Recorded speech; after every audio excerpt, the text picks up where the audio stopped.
Hi,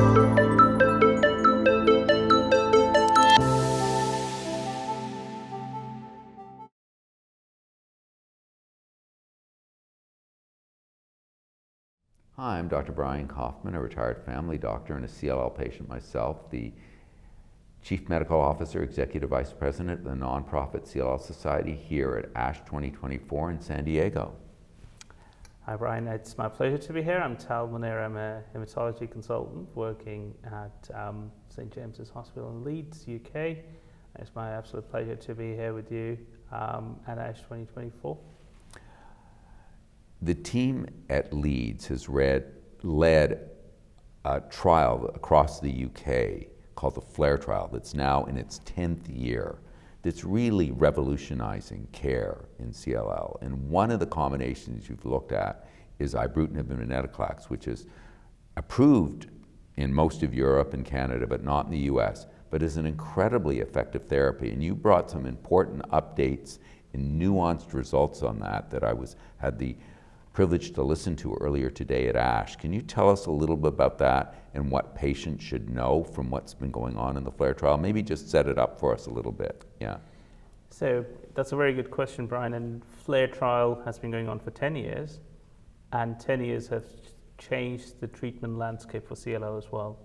So we had to adapt our trial, and as the treatment landscape for CLL has changed, the trials need to change as well. So one of the important message from FLAIR trial is that it could be adapted. As the treatment landscape changes, we have adapted as well. And one of the adaptation was to look at the combination therapies, and we chose to look at Ibrutinib and Venetoclax combination. Now, our trial is different because we are tailoring treatment based on responses, how individual patients will respond to this combination of therapy.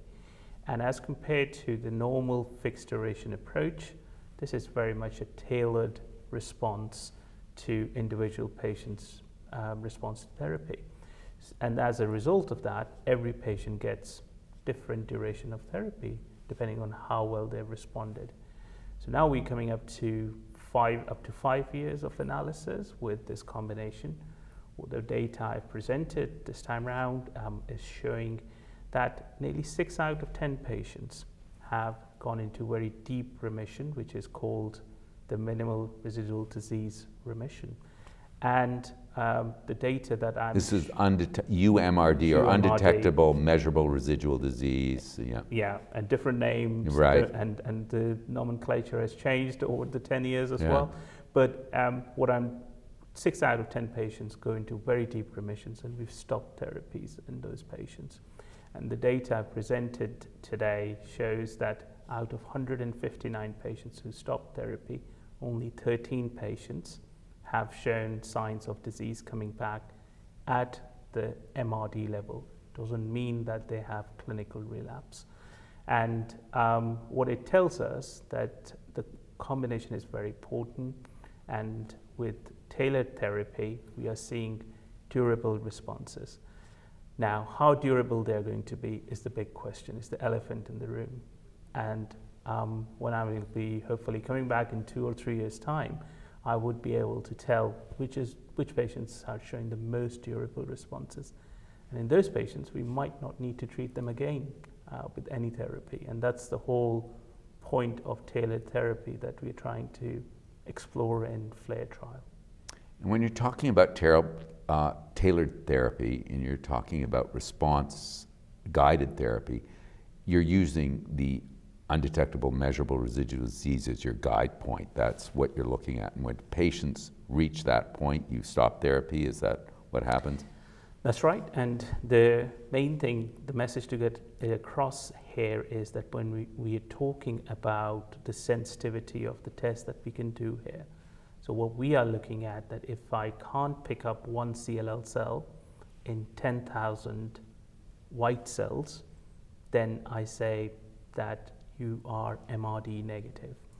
And it doesn't mean to say that you won't be positive in 1 in 100,000 or 1 in a million. And that's a different level of sensitivity. What we used is what we call as the IWCLL criteria, and we've used that to tailor the treatment because that's what the best we had in 2014. Now, come forward to 2024, we have improved, techniques have improved as well, but it is a very useful marker to tell us that actually which patient might need a bit more therapy, which patients we don't need to expose them to a lot more therapy. The other things we talked about in this one was that with the Ibrutinib run-in, if the disease bulk, which means the lymph node size, goes down tremendously, and the patients can be classed into what we call as low tumor risk. That means that when the Venetoclax goes in, it kills the cells very, very well. And those patients are the ones who don't need longer therapy. Wow. So there are other bits in the information which are useful, but the next thing that we are looking at, which hopefully I will be able to present at the European Society of Hematology meeting, is to look at the comparison between chemotherapy, which is quite an old-fashioned treatment, but also continuous therapy in the form of Ibrutinib, and then compare to MRD-guided I+V. That's going to be exciting to hear. Yeah, and that's what we're looking forward to, and hopefully we will be able to give you some exciting news at that point. Any final thoughts or takeaways for patients that they should know about this research? I think the most important thing for patients is that we've got very good treatments now. Our trial shows that we can use our techniques to tailor therapy on individual needs. And it has always been my experience that not one size fits all. And that's what FLAIR trial is all about. I'm very excited about this, and I think it's the future. It may not be ready for prime time, but this is another reason patients should look at clinical trials, because UMRD is being used in clinical trials more and more, and it's another reason to consider that. Dr. Munir, I always learn stuff when I talk with you. It's so great. Thank you so much for what you and your colleagues in the United Kingdom are doing. Thanks so much. It's absolutely my pleasure. Thank you.